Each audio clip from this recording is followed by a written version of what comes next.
On Craigslist, there used to be a section called Casual Encounters where people would seek casual relationships and hookups. This section mainly had ads from questionable women and older men looking for such interactions. However, Craigslist removed this section a long time ago for clear reasons. I was one of those men seeking casual encounters, and before you judge me, please hear me out, because I have my reasons. I have been married twice, and both marriages ended in a bad way, causing me to lose everything and start over from scratch. My first wife was my high school sweetheart. She went to college while I attended trade school. After she graduated, she found a job and we got married. A few years later, we had a son. I was working on building my business during this time, putting in long and exhausting hours. I was rarely at home, so my wife decided to reduce her working hours. Despite not having a college degree, I was making more money than her. It was an arrangement we agreed upon to allow her to spend more time with our son. We were both 25 years old at the time. However, despite this agreement, my wife would frequently complain about my long working hours, even though she knew that I was dedicated to building my business, which was evident from the income I was bringing home. She would often start arguments with me when I returned home tired and simply wanted to rest. The situation took a troubling turn when she began accusing me of having affairs with other women out of the blue, which caught me by surprise, and I didn't address it, thinking it would eventually resolve itself. Things didn't improve between us. I even went to the extent of turning on the location feature on my phone so my wife could always know where I was, but she kept insisting that I left my phone behind and went somewhere else to cheat on her. The truth is, I was never cheating. I didn't even have the time to cheat because I was swamped with work. My business was at a point where I had to be there all the time, or else it would fail. I tried to make things better by calling my wife every 2 hours, thinking it would help ease her suspicions, but I noticed that when I called her between 1 to 4 o'clock, she wouldn't answer. That got me thinking. Maybe she was accusing me of cheating because she was doing just that. I discovered that her phone's location feature showed she was always at home, so I decided to drive by my street and see for myself during those hours when she wouldn't pick up her phone.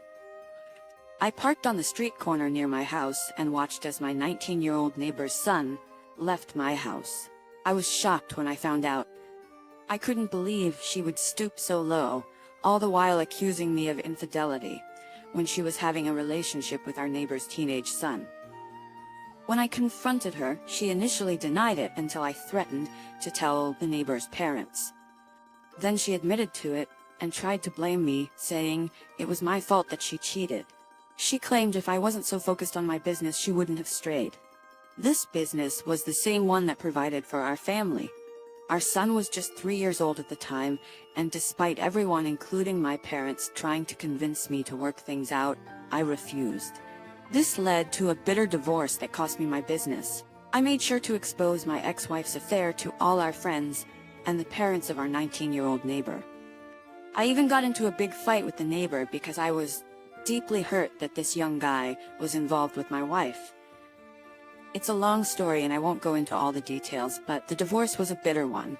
I lost my house and my business eventually went under. My ex-wife thought she could use our son against me because she knew how much I was making from my previous tax returns. So I decided to take cash instead of using credit or debit cards to avoid the government tracking my income. This way, I wouldn't have to pay her a lot of child support as she seemed to want to rely on that money. The court garnished very little money, so she had to rejoin the workforce, and she struggled as a single mom. I didn't escape unscathed either, as my scorched earth strategy significantly affected my business, and I had to downsize. A few months after my divorce, I should have taken a break to heal, but instead, I fell in love with another woman, and our relationship escalated quickly. She knew how much I disliked cheaters and offered a shoulder for me to lean on. Little did I know that her infidelity would be even worse than my first wife's. To make matters worse, I had hired her earlier in my business, and she managed my financial records, accounting, and payroll. I even made her a partner in the business. A year later, we walked down the aisle, and a year after that, she gave birth to a baby girl. I was thrilled and loved with all my heart. As the baby grew, family and friends often commented that she didn't resemble me, but I took it lightly since my wife was the attractive one, and I thought it was meant as a compliment. However, because of my past experience with infidelity in my previous marriage, I was always vigilant. When the child turned 5, I decided to get a DNA test, and to my surprise, the girl wasn't biologically mine. As you might expect, I didn't handle this situation well. I made threats towards my ex-wife and myself, and I even held her at gunpoint, which led to the police being called. Fortunately, the police didn't use deadly force, but I was arrested and taken to a psychiatric ward. It was a difficult time. While I was there, my ex-wife divorced me and took everything we had amassed together both before and after we met. With the support of family, friends, and some compassionate medical staff, whom I consider heroes, I started to recover during my 7-month stay in the psychiatric ward. It turned out that she had been cheating on me with multiple clients and one of my employees. She couldn't sustain the business without my involvement, so she took all the money from the business account and disappeared. She also obtained a restraining order against me, given the circumstances of me holding her hostage and threatening her life, so the judge granted it easily. That was the lowest point in my life, and it was when I truly came to understand the depths of depression. I had nowhere to live, no cars, and not a single dollar to my name. Nevertheless, I managed to pick myself up and start my business for the 3rd time. During this period, my first wife was going through a difficult time as well. She tried to re-enter my life, feeling responsible for the way things had turned out. However, during my time in confinement, I had made a promise to myself to stay away from relationships and focus on building my life independently, knowing that I could thrive on my own. And during this time, I stayed in touch with my son and visited him regularly. I had no income to report, and after my 7-month stay in the psychiatric ward, my ex-wife gave up any hope of receiving child support. When I got out and re-established my business, I supported her and worked on developing a relationship with my son. I worked really hard, and because I didn't have any women in my life holding me back, I managed to do better than ever over the course of 3 years. I wasn't rich, but I was leading a comfortable life. I went on some dates here and there, but I never took any woman seriously because I had lost my ability to trust them. Besides, I was too busy with work to commit to a relationship. If any woman I was dating at the time wanted me to choose her over work, I would break up with them without hesitation. My time was valuable to me, and my approach to relationships was very businesslike. I didn't care if a woman loved me, I just wanted to relax, and any attractive woman available at the time was enough. I met women on dating sites and went on multiple dates. I went on multiple dates with women before having sex, but it felt like a waste of time and money. If the goal was simply to have sex, why not just pay for it and save time and money? I know this may sound crude, but my time was valuable, and I didn't want to spend it on dates with women who were just okay. I had to listen to their conversations before getting some average intimacy. And they often acted like they were doing me a favor after I had already spent a significant amount of money on them, including both time and cash. Spending $10,000 on unsatisfactory encounters didn't sit well with me, so I decided to cut to the chase and pay for sex up front, making it a more straightforward transaction. I wouldn't have to deal with them afterwards, and it seemed like a better deal for me. This is how I became a client for sex workers and turned to Craigslist. I narrowed it down to about 5 girls who became my regulars, so I didn't have to constantly look for new partners. To me, it felt like a good deal because they understood it was a transaction, and if they were a little nicer, I might give them a tip.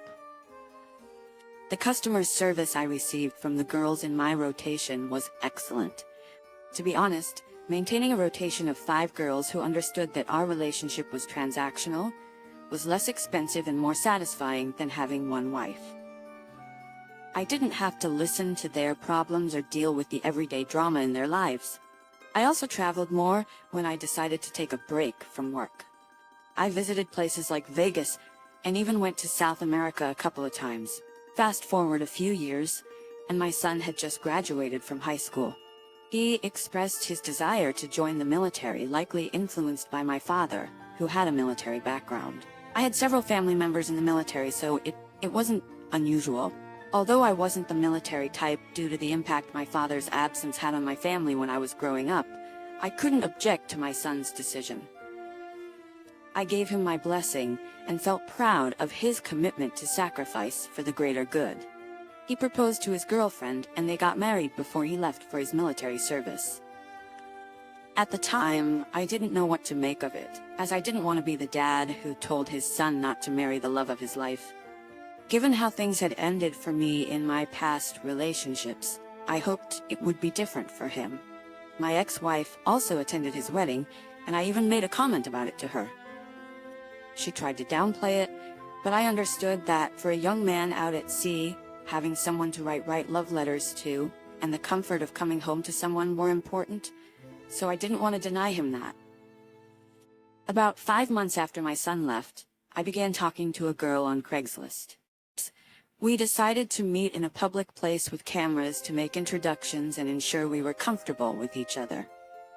We had planned to meet at a Starbucks near my house. I usually didn't bring them to my house unless I had seen them a few times. That evening, when I arrived, she was already waiting for me. We had agreed on the price through email, as our initial conversation was done that way. I waited in my car until she sent me an email saying she was inside, waiting. When I opened the door and walked in, I was taken by surprise. My son's wife was sitting in one of the chairs, wearing the same outfit as the woman I was supposed to meet. I had already given her a description of the person she was expecting, but there she was, my son's wife.